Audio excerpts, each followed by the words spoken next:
Hey guys, today we'll talk about how can you add your birthday on your OpenTable app. We're going to figure out the solution or know how you can do that in your app. So all you have to do, you just go above this photo, click on it here. So then it's going to take you to this list here on your profile. Then all you have to do, just go down, click here on account settings. So then it's going to take you to this list here. Then all you have to do, just go above account details, click on it. So then it's going to take you to this list here. Then all you have to do now, just go down. So you keep going down here and you come here to birthday here, click on it.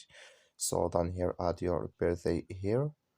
Then here if you want to add anniversary here, so then it's going to add video on your OpenTable app. That's all you have to do. Thank you for watching. So when you go down and you go above down, click on it.